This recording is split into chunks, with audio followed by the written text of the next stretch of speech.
반갑습니다. 한문라 234일 룻기 2장을 통하여서 하나님께서 주시는 지혜와 지식으로 말씀이 깨달아지고 깨달아진 그 말씀을 가지고 삶을 사는 저와 여러분 되기를 간절히 소망합니다. 오늘 2장은 나오미와 함께 베들레헴으로 돌아온 룻이 이삭을 줍는 내용을 담고 있습니다. 룻은 시어머니 나오미를 부양하기 위해 밭으로 나가는데 우연히 보아스의 밭에서 이삭을 줍게 됩니다. 보아스는 룻의 효심과 나오미에 대한 헌신을 듣고 룻을 호의적으로 대합니다.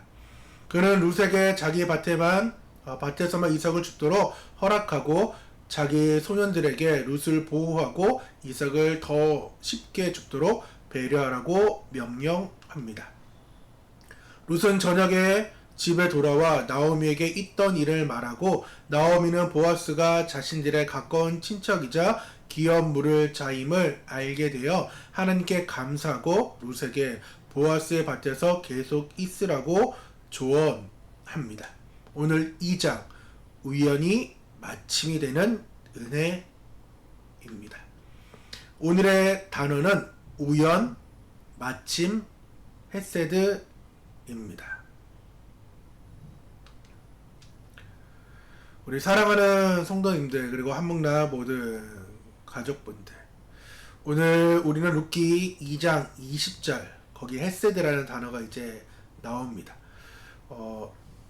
룻이 말했던 그 은혜는 행이라는, 즉 보다, 보고 뭐 이런 관련된 이제 그 은혜를 말한다라면은, 나오미는 계속해서 룻이 말하는 그 은혜를 하나님의 은혜, 즉 언약적 은혜로 얘기하고 고백하는 것이 2장 20절의 내용인데, 우리의 삶에 우연처럼 다가오는 일들 속에 숨겨진 하나님의 놀라운 섭리와 은혜가 있다라는 것입니다. 그 20절 어제 헤세드에 대한 1장 8절과 오늘 2장 20절의 그 헤세드의 은혜인데, 나오미가 자기 며느리에게 이르되 그가 여호와께로부터 복 받기를 원하노라, 즉 보아스가 복 받기를 원한다라고 하면서 그가 살아있는 자와 죽은 자에게 은혜 베풀기를 그치지 아니하도다라고 얘기하면서, 나오미가 또 그에게 이르되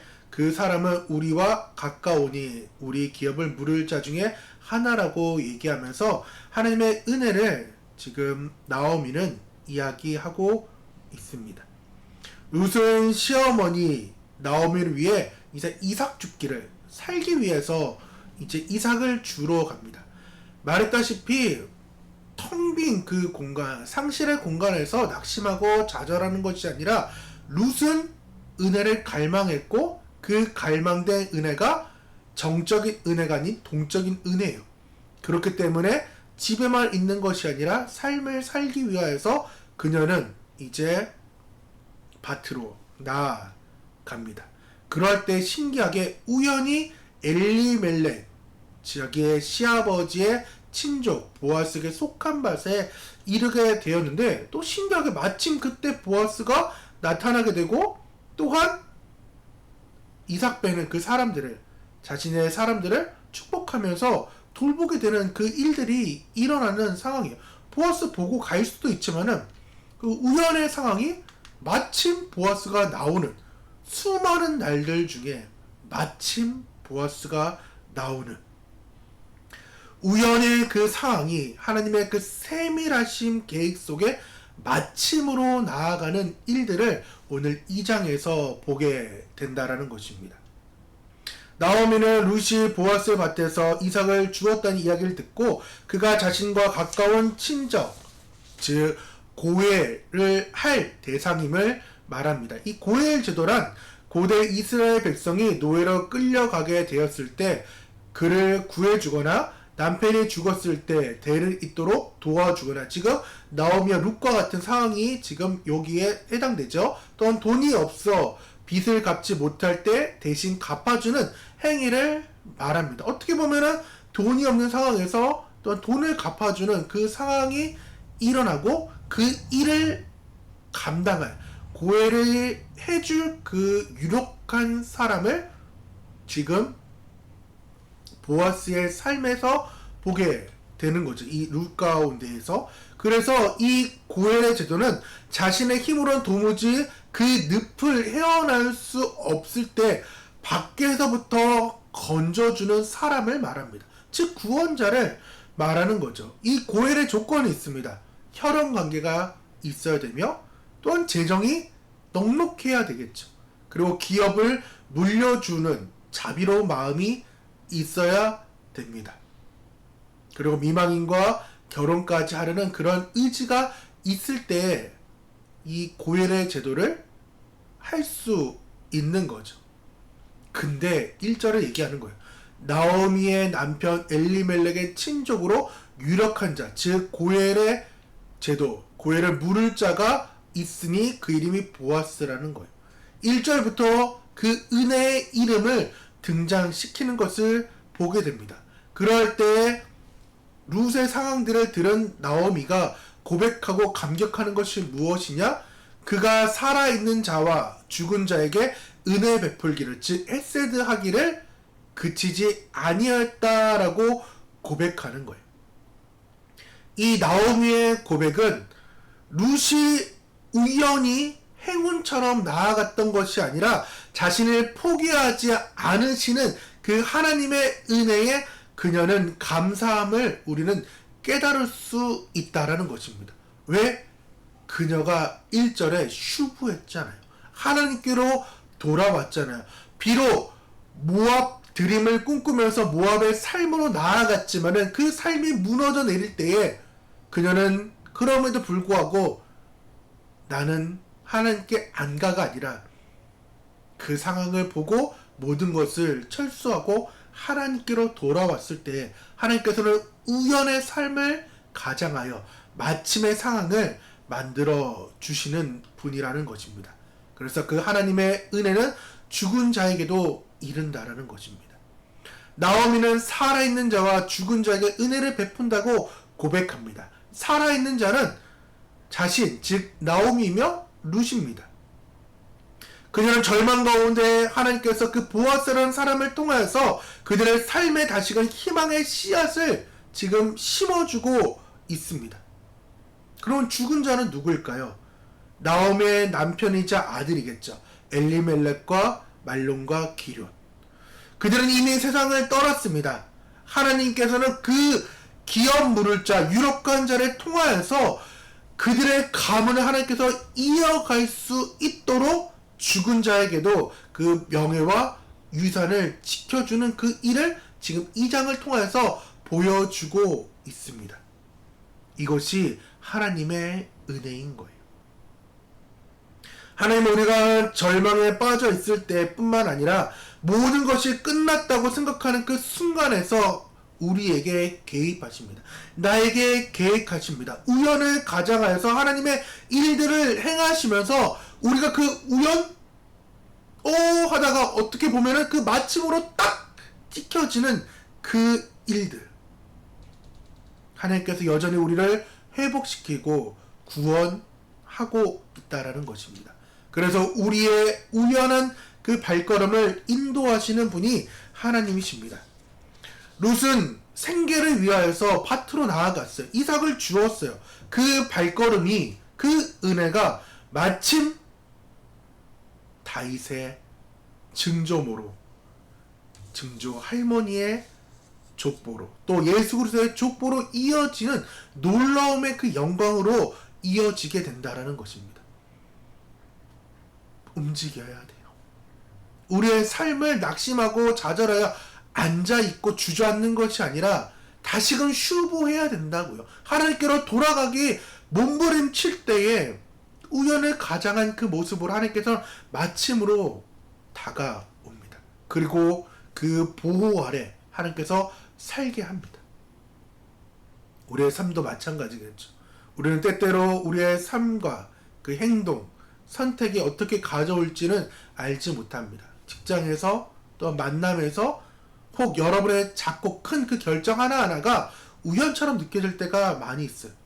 그러나 그 믿음의 눈으로 바라볼 때 그것은 우연을 가장한 축복이자 은혜라는 것이죠.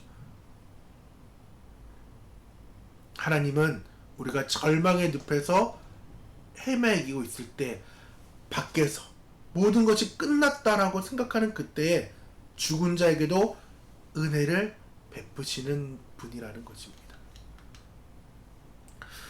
저에게 있어 우연? 많은 것들이 있겠죠.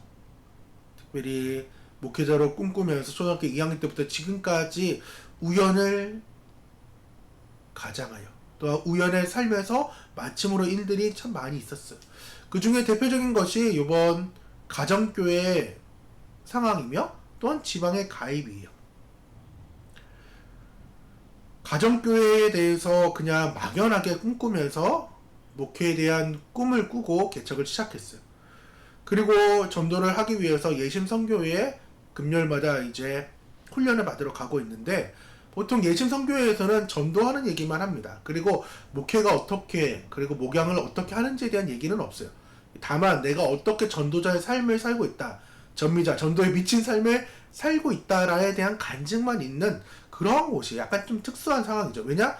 전도하기 위해서 모였고 전도를 어떻게 쉽게 하기 위해서 모인 사람들이니까 나는 지금 목양을 어떻게 하고 있고 목회를 어떻게 하고 있다라는 자랑이 없이 그냥 순전하게 그냥 전도의 그 열정을 가진 사람들의 모임이에요. 그러다가 총무 되시는 그 목사님의 사모님께서 옛날 저의 조장이기도 했어요. 그래서 한번 얘기를 어떻게 하다 보니까 이제 개척도 했고 개척 초기니까 어떻게 하는지도 궁금했고 이래서 목사님 이제 목양은 어떻게 하고 있어요? 라고 물어보시더라고요. 그래서 가정교회라는 그 시스템에서 이제 최대한 신약교회 회복을 위한 그러한 목회를 꿈꾸고 있고 좀 어떻게든 달려가 보려고 좀 여러 가지 힘쓰고 있어요 라고 얘기했더니 대뜸 얘기하는 것이, 목사님 그럼 지역 모임을 나가세요? 라고 물어보더라고요. 지역 모임이 뭔지를 몰랐어요. 가는 교회에서 처음 전임을 시작할 때에 가정교회를 알게 되었고 이것이 정말 하나님 마음을 시원케 해드리는 목양이고 교회겠구나, 신약교회의 모습이겠구나 생각해서 그 가정교회라는 것을 가지고 이제 목회를 시작을 하였는데, 거기서 지역 모임을 들어보지는 못했고 또한 선임이었던 양주 허북교회 오목사님도 지역 모임에 대해서 얘기를 해준 적이 없어요. 그래서 되게 당혹스러워서 지역 모임이 뭔지 모른다고 했더니 한번 와보라고, 그렇게 해서 제가 가게 되었고, 그래서 그곳에서 또한 목사님들의 그런 목양, 또한 가정교회 어려움, 또 행복을 듣게 되었는데, 재미있는 것은 오영민 목사님께서, 양주허브교회 목사님께서 지역 모임이 너무 멀어가지고 가지 못하는데 말했던 그 총무 목사님과 그 가는 교회에서 알고 지낸 사이예요. 그래서 어떻게 얘기하다가 양주 호북교회 목사님 얘기했고, 그 상황에서 이제 오 목사님도 같은 지역 모임에 참석하게 되는, 마치 진짜 되게 의지했던 목사님도 함께 이렇게 들어오는 상황 가운데 신기하다라는 상황이었고, 이렇게 지역 모임을 알게 됐던 상황에서 또 바로 또 이어지는 것이 지방의 가입이었어요. 3월에 이제 지방회를 가입할 수 있었던 것도 오영민 목사님을 통해서 가입을 하게 되었는데, 가입을 안 하면은 이제 교회로서 역할을 할 수가 없어요. 침례교회 상황이 좀 재밌습니다. 교세는 정말 세계적으로 되게 큰 교단인데 한국에 와서 교세가 많이 약합니다. 그래서 보통 섬지역으로 선교사님이 많이 간 상황이라서 이 내륙에서는 힘을 못 쓰는 그러한 교단이에요. 근데 사명받은 분들은 있고 또한 그것을 수용할 수 있는 상황들도 좀 없는 상황이고, 저처럼 집에서 개척한 분들이 침례교회에서는 꽤나 많이 있습니다. 그러니까 그것을 다 이렇게 인준을 해줄 수 있는 상황이 또 못 돼요. 또한 침례교는 개교의 중심입니다. 그래서 교회가 일을 진행할 수 있도록 전적으로 이렇게 믿어주고 나아가요. 그래서 위에서부터 이렇게 명렬히 하달되는 것이 아니라 개교의 중심이니까 교회에서 이렇게 올라가 있는 시스템이에요. 근데 다만 큰 일을 하기 위해서는 교회 연합체인 지방회가 필요하고, 이 지방의 연합체가 이제 총회로서 이제 뭉쳐지게 되는 건데, 교회로서 인준이 필요하면은 나 혼자 깃발 꽂고 달려갈 수는 있어요. 하지만 법적인 효력이 없습니다. 고위보험증이 없어요. 그렇기 때문에 지방에 가입이 필요하고 그 지방에서 교회를 인준하기 위해서 총회에다가 이제 해달라고 얘기를 할 때 요번 다행히도 지난 115차 총회에서 감사하게 이제 인준이 되었어요. 그래서 이제 그 일을 이제 교회로서 역할을 이제 감당할 수 있게 해준 분이 또한 지방에 가입을 힘쓰고 했던 분이 양주호부 교회 오영미 목사님이고 또 가는교회 목사님입니다. 어떻게 보면은 이번 가정교회 그 지역 모임이나 또한 지방의 모임 가운데 그냥 우연히 저의 선임으로 오신 오 목사님을 통하여서 또한 여러가지 그 상황들을 이뤄갈 수 있는 모습들, 때로는 제가 지역 모임을 소개하기도 하고 또한 이렇게 큰 힘을 또한 얻게 되는 그런 여러가지의 일들을 좀 보게 됩니다. 다양한 것들이 있어요. 그래서 우연을 가장한 그 하나님의 은혜가 계속해서 목회 가운데 일어나게 되는 것을 또 보게 됩니다. 그리고 지금 회사 대표님을 또 알게 된 것도 우연히 알게 되었고, 또 대표님의 고백으로 기도하고 있는 거긴 하지만은 건물 이제 13필지 중에 10필지를 받았고 지금 하나가 올라가고 있고 또한 몇 군데가 이제 털을 닦고 있어요. 그래서 대표님은 이렇게 건물을 짓고 나면은 교회를 주겠다라고 얘기를 하는데 그 우연히 상황일 수도 있지만은 마침이 될 수 있게끔 기도하고 있고, 또 이번에 전주로 이렇게 내려갈 때 가는교회 원로 목사님을 이제 함께 동승해서 이제 모시고 가게 되어서 이제 국내 선교에 대한 이제 후원금에 대한 얘기를 했을 때 또 원로 목사님께서 내가 잘 아니까 전화 한번 하겠다라고 말씀을 해줬어요. 그러니까 저 혼자 국내 선교회에서 후원이 안 들어와서 되게 끙끙 앓고 있었거든요. 왜냐면은 집에 사는 거 이유만으로 이렇게 아예 서류 심사를 못 넣기 때문에. 근데 우연히 원로 목사님과 동승하게 되었고, 거기서 우연히 국내 선교회에 대한 후원금을 얘기를 하면서 마침의 상황까지 이제 돼야 되겠지만은 원로 목사님께서 잘 얘기해 주겠다고, 국내 선교회 그 목사님, 대표 목사님 너무나도 내가 잘 알고 있으니까 전화 한 통이면 된다라는 그 말 한마디가 모든 삶에서 볼 때 우연 같지만은 마침의 상황으로 누군가가 있게 되는 것을 볼 때에 여러분의 삶은 어떤지 모르겠습니다. 그 하나님의 섭리가 어디 있는지 모르겠어요. 하지만 내가 움직일 때에, 내가 꾸준하게 그 삶을 살아갈 때, 하나님을 할 때에 하나님께서는 우리에게 전적으로 은혜를 주신다라는 거예요. 그 동적인 그 슈브의 상황이, 그 은혜가 우리 가운데 있어야 됩니다. 비록 여러분이 서 있는 곳이 또 떨어져 있는 그 상실의 그 현장이 보리를 이삭을 주어야만 살아가는 그 기막힌 현장이라 할지라도 그 현장이 은혜의 자리가 될 수 있다라는 것입니다. 그러기에 하나님을 향해, 왕대신 하나님을 향해 우리는 계속해서 하나님을 찬양하는 삶을 살기를 원합니다. 우연과 마침의 그 절묘한 만남이 여러분과 저의 삶의 현장이 되기를 간절히 축원드립니다. 2장 3읽기. 나의 삶의 우연과 마침의 상황은 무엇인가요? 나에게 부어지는 하나님의 은혜는 무엇인지 함께 고민하는 귀한 시간 되기를 간절히 소망합니다. 우리 함께 기도하도록 하겠습니다. 사랑과 은혜가 풍성하신 하나님 아버지, 오늘 룻기 2장의 말씀을 통해 우연처럼 보이는 삶의 모든 순간이 하나님의 놀라운 섭리임을 알게 하시니 감사합니다. 깨닫게 하시니 감사합니다. 나오미와 룻에게 보아스를 만나게 하시고 절망 가운데서도 소망을 잃지 않고 은혜 베풀어 주신 것처럼 우리의 삶도 주님께서 친히 인도하여 주옵소서.